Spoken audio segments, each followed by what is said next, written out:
का भी उद्बोधन हो जाए।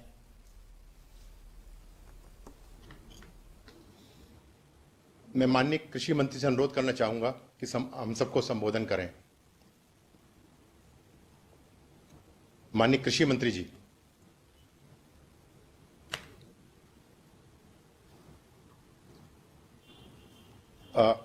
मेरे ख्याल से संपर्क सर स्थापित नहीं हो पाया, शायद हट गया है सर। मेरा माननीय प्रधानमंत्री से अनुरोध है कि उनके आशीर्वचन से हमको अनुग्रहित करें।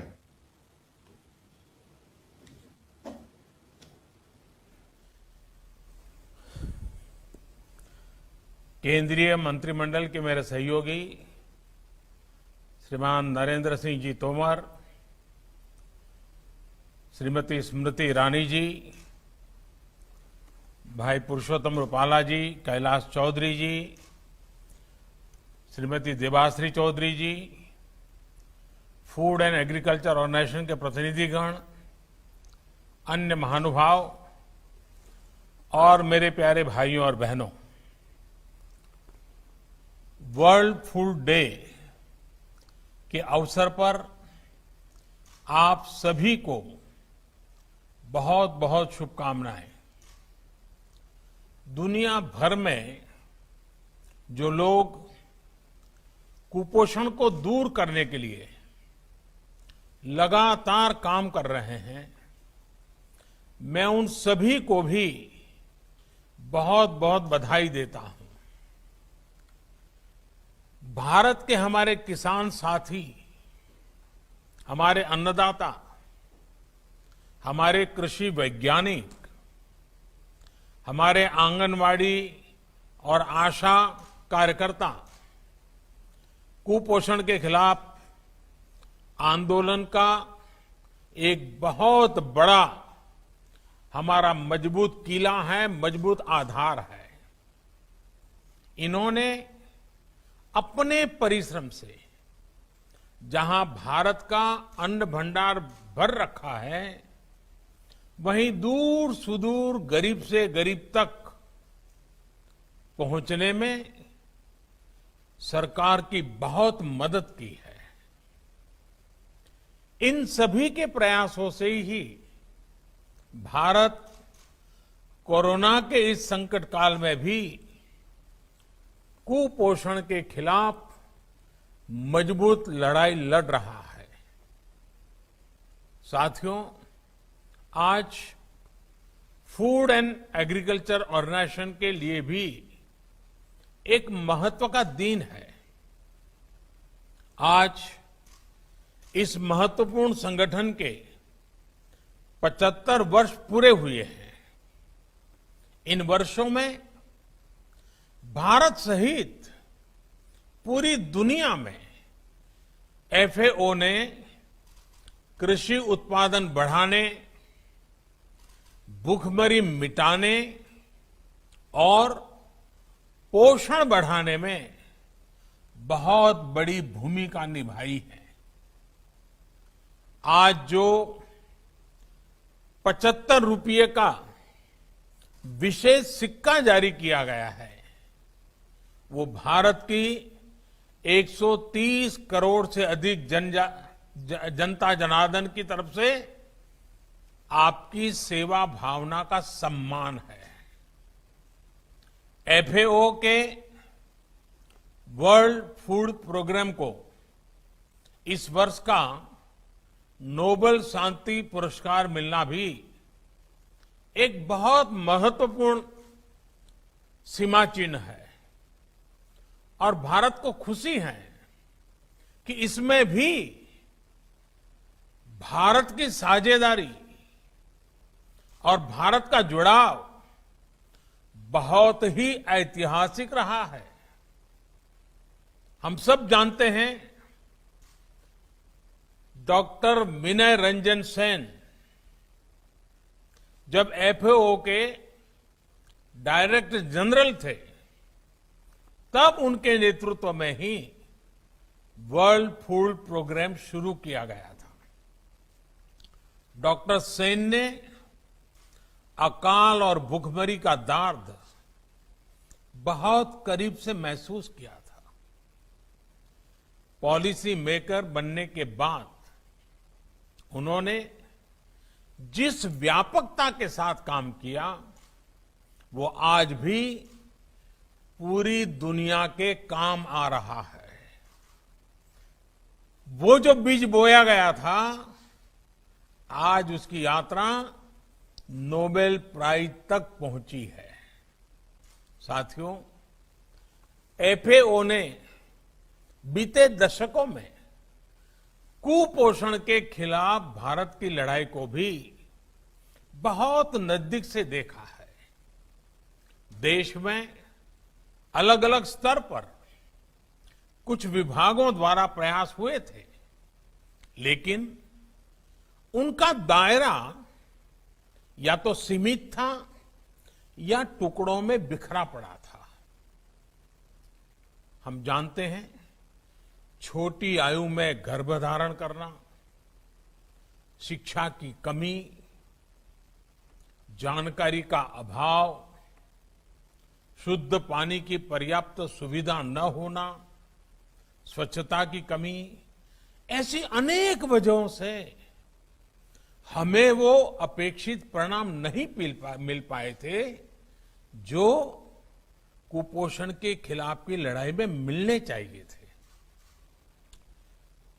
मुझे गुजरात में मुख्यमंत्री के रूप में सेवा करने का अवसर मिला था, तो इन तथ्यों को मैंने ध्यान में रखते हुए वहां पर अनेक नई योजनाओं पर काम शुरू किया था।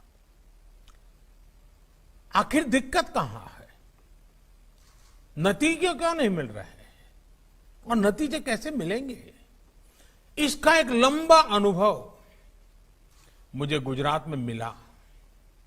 उन अनुभवों को लेकर जब 2014 में मुझे देश की सेवा करने का मौका मिला, तो मैंने नए सिरे से पूरे देश के अंदर कुछ प्रयासों को प्रारंभ किया। हम इंटीग्रेटेड अप्रोच लेकर के आगे बढ़े, होलिस्टिक अप्रोच लेकर के आगे बढ़े। तमाम साइलोज को समाप्त करके हमने एक मल्टी डायमेंशनल, बहुआयामी रणनीति पर काम शुरू किया। एक तरफ नेशनल न्यूट्रिशन मिशन शुरू हुआ, तो दूसरी तरफ हर उस फैक्टर पर काम किया गया जो कुपोषण बढ़ाने का कारण था। बहुत बड़े स्तर पर परिवार और समाज के व्यवहार में परिवर्तन के लिए भी काम किया। स्वच्छ भारत मिशन के तहत भारत में 11 करोड़ से ज्यादा शौचालय बने। दूर दराज वाले इलाकों में शौचालय बनने से जहां स्वच्छता आई, वहीं डायरिया जैसी अनेक बीमारियों में भी कमी देखने को मिली। इसी तरह मिशन इंद्रधनुष के तहत गर्भवती माताओं और बच्चों के टीकाकरण का दायरा भी तेजी से बढ़ाया गया। इसमें भारत में ही तैयार रोटा वायरस, इस रोटा वायरस जैसे नए टीके भी जोड़े गए। गर्भावस्था और नवजात शिशु के पहले 1000 दिनों को ध्यान में रखते हुए मां और बच्चे दोनों के न्यूट्रिशन और केयर के लिए, उसके लिए भी एक बड़ा अभियान शुरू किया गया। जल जीवन मिशन के तहत गांव के हर घर तक पाइप से पीने का पानी पहुंचाने के लिए तेजी से काम चल रहा है। आज देश की गरीब बहनों बेटियों को 1 रुपये में सैनिटेशन पैड्स उपलब्ध कराए जा रहे हैं। इन सब प्रयासों का एक असर ये भी है कि देश में पहली बार पढ़ाई के लिए बेटियों का ग्रॉस एनरोलमेंट रेशियो बेटों से भी ज्यादा हो गया है। बेटियों की शादी की उचित उम्र क्या हो, ये तय करने के लिए भी जरूरी चर्चा चल रही है। मुझे देश भर की ऐसी जागरूक बेटियों की तरफ से चिट्ठियां भी आती हैं कि जल्दी से इसका निर्णय करो, कमेटी का रिपोर्ट अभी तक क्यों आया नहीं। मैं उन सभी बेटियों को आश्वासन देता हूं कि बहुत ही जल्द रिपोर्ट आते ही उस पर सरकार अपनी कार्यवाही करेगा। साथियों, कुपोषण से निपटने के लिए एक और महत्वपूर्ण दिशा में काम हो रहा है। अब देश में ऐसी फसलों को बढ़ावा दिया जा रहा है जिसमें पौष्टिक पदार्थ जैसे प्रोटीन, आयरन, जिंक इत्यादि ज्यादा होते हैं।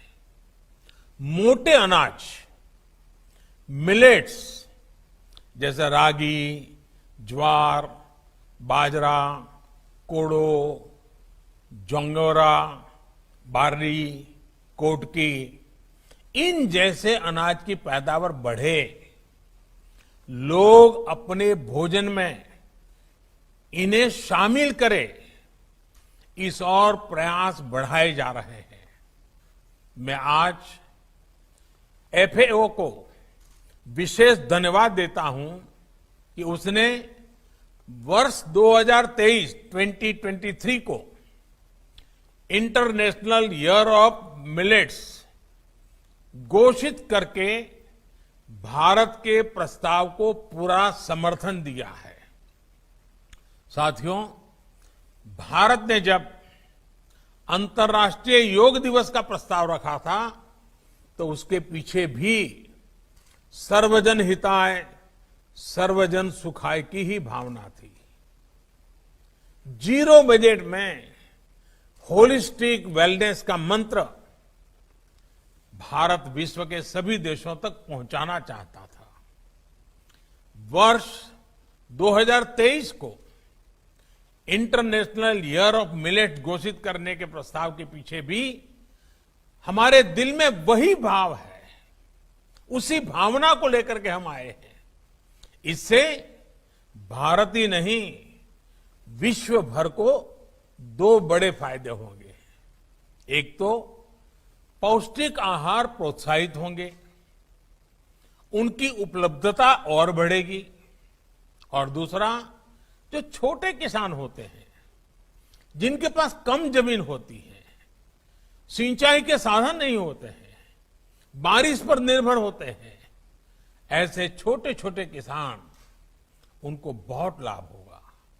ये छोटे और मंझोले किसान ज्यादातर अपनी जमीन पर मोटे अनाज ही उगाते हैं। जहां पानी की दिक्कत है, जमीन इतनी उपजाऊ नहीं है, वहां भी ये मोटे अनाज की पैदावार किसानों को बहुत मदद करती है। यानी इंटरनेशनल ईयर ऑफ मिलेट्स का प्रस्ताव पोषण और छोटे किसानों की आय दोनों से जुड़ा हुआ है। साथियों, भारत में पोषण अभियान को ताकत देने वाला एक और अहम कदम आज उठाया गया है। आज गेहूं और धान सहित अनेक फसलों के 17 नए बीजों की वैरायटी देश के किसानों को उपलब्ध कराई जा रही है। हमारे यहां अक्सर हम देखते हैं कि कुछ फसलों की सामान्य वैरायटी में किसी न किसी पौष्टिक पदार्थ या माइक्रोन्यूट्रिएंट की कमी रहती है। इन फसलों की अच्छी वैरायटी, बायोफोर्टिफाइड वैरायटी, इन कमियों को दूर कर देती है, अनाज की पौष्टिकता बढ़ाती है।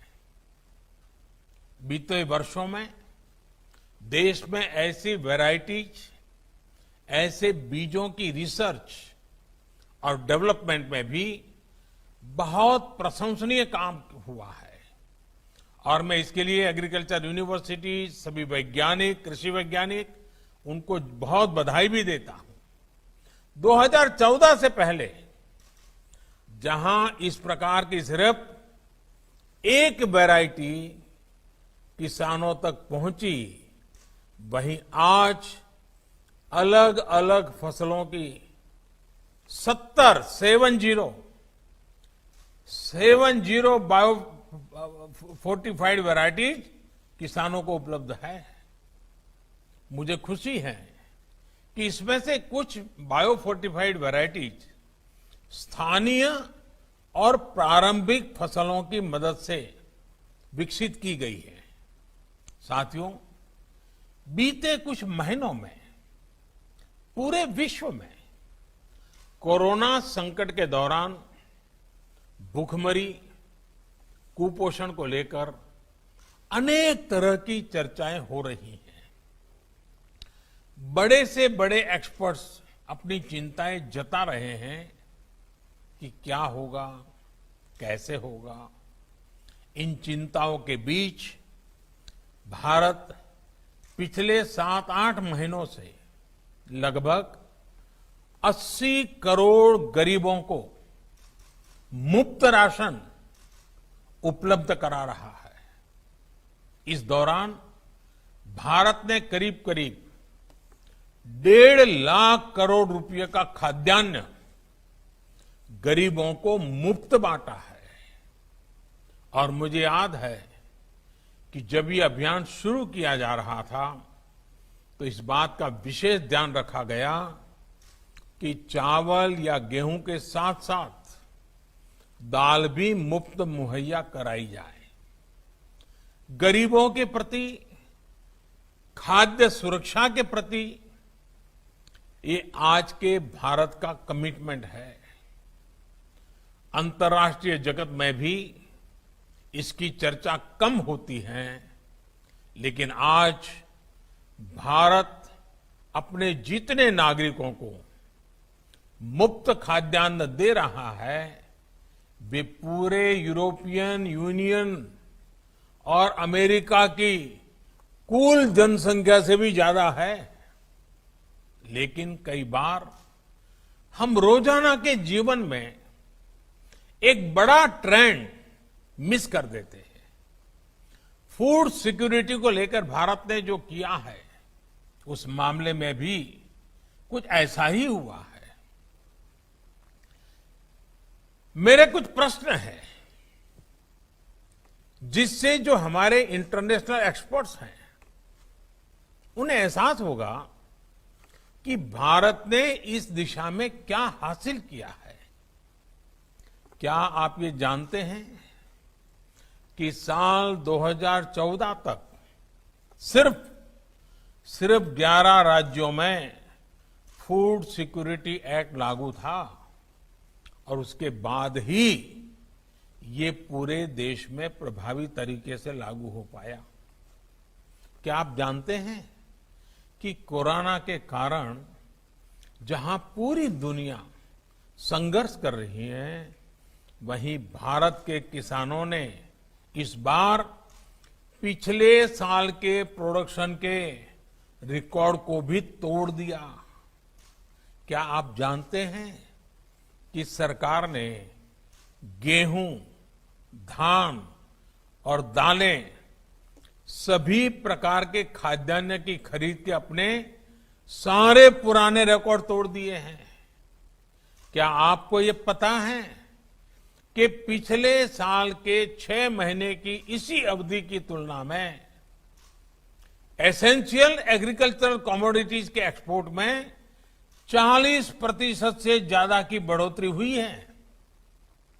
क्या आपको पता है कि देश के 28 राज्यों और केंद्र शासित प्रदेशों में खाद्य सुरक्षा को सुनिश्चित करने वाला one nation one ration card system लागू हो चुका है।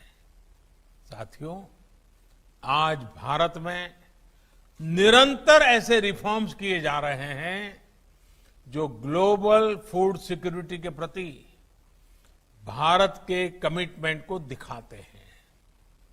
खेती और किसान को सशक्त करने से वहां से लेकर के भारत के पब्लिक डिस्ट्रीब्यूशन सिस्टम तक में एक के बाद एक सुधार किए जा रहे हैं। हाल में जो 3 बड़े कृषि सुधार हुए हैं वो देश के एग्रीकल्चर सेक्टर का विस्तार करने में, किसानों की आय बढ़ाने में बहुत महत्वपूर्ण कदम है।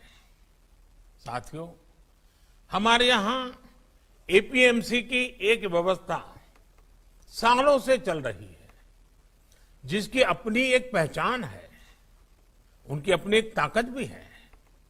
बीते 6 साल में देश की इन कृषि मंडियों में बेहतर इंफ्रास्ट्रक्चर तैयार करने के लिए 2,500 करोड़ रुपए से अधिक का निवेश किया जा चुका है। इन मंडियों में आईटी इंफ्रास्ट्रक्चर तैयार करने के लिए भी सैकड़ों करोड़ रुपए खर्च किए गए हैं। इन मंडियों को इनाम यानी नेशनल एग्रीकल्चर मार्केट से भी जोड़ा जा रहा है।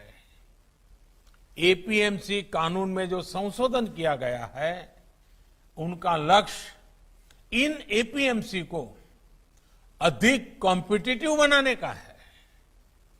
किसानों को लागत का 1.5 गुना दाम एमएसपी के रूप में मिले, इसके लिए भी अनेक कदम उठाए गए हैं। साथियों, एमएसपी और सरकारी खरीद देश की फूड सिक्योरिटी का अहम हिस्सा है।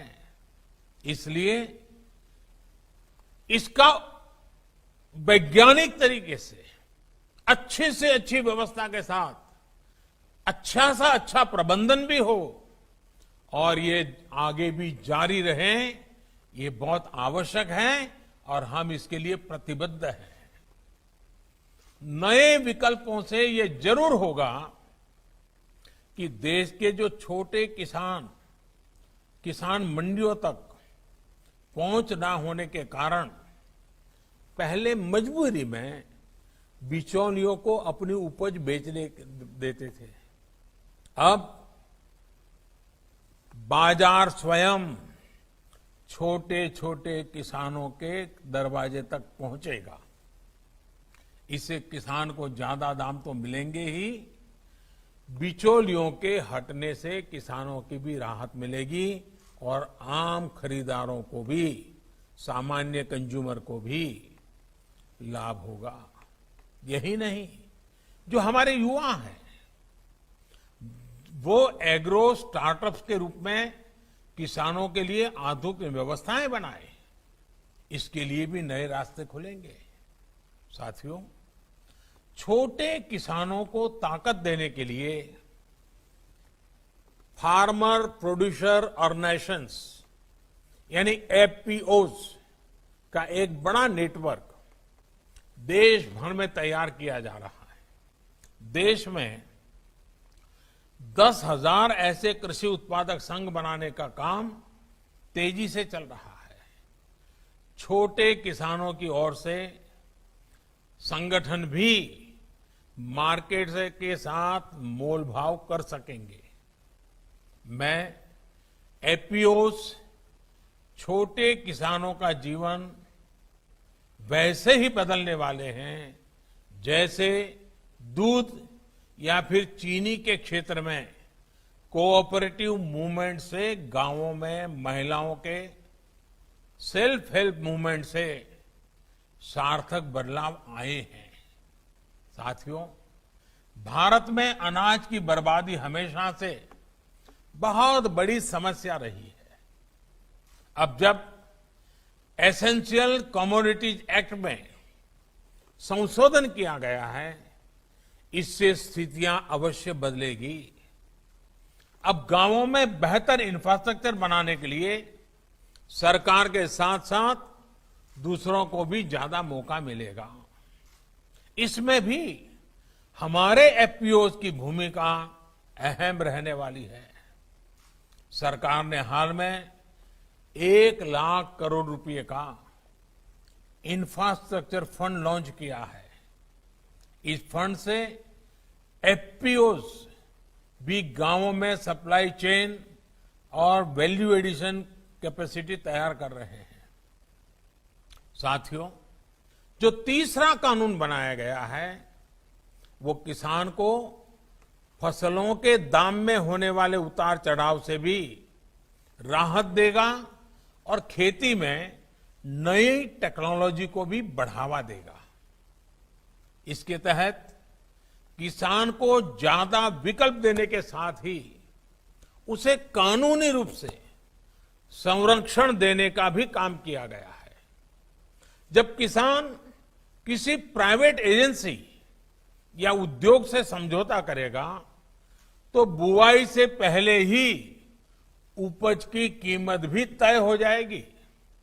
इसके लिए बीज, फर्टिलाइजर, मशीनरी सब कुछ समझौता करने वाली संस्था ही देगी।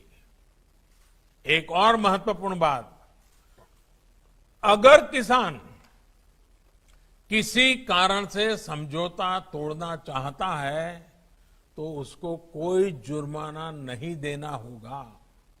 लेकिन अगर किसान से समझौता करने वाली संस्था समझौता तोड़ती है तो उसे जुर्माना भरना पड़ेगा। और हमें ये भी ध्यान रखना है कि समझौता सिर्फ उपज पर होगा, किसान की जमीन पर किसी भी प्रकार का संकट नहीं आएगा। यानी किसान को हर प्रकार की सुरक्षा इन सुधारों के माध्यम से सुनिश्चित की गई है। जब भारत का किसान सशक्त होगा, उसकी आय बढ़ेगी, तो कुपोषण के खिलाफ अभियान को भी उतना ही बल मिलेगा। मुझे विश्वास है कि भारत और एफएओ इसके बीच बढ़ता तालमेल इस अभियान को और गति देगा। मैं एक बार फिर आप सभी को, एफएओ को 75 वर्ष होने पर बहुत बहुत शुभकामनाएं देता हूं। आपकी भी प्रगति हो और विश्व का गरीब से गरीब देश, विश्व का गरीब से गरीब नागरिक रोजमर्रा की जिंदगी की इन संकटों से मुक्ति प्राप्त करें, इसी कामना से पूरी शक्ति के साथ विश्व समुदाय के साथ काम करने के हमारे संकल्प को दोहराते हुए मैं फिर एक बार बहुत शुभकामनाएं देता हूं। बहुत बहुत धन्यवाद।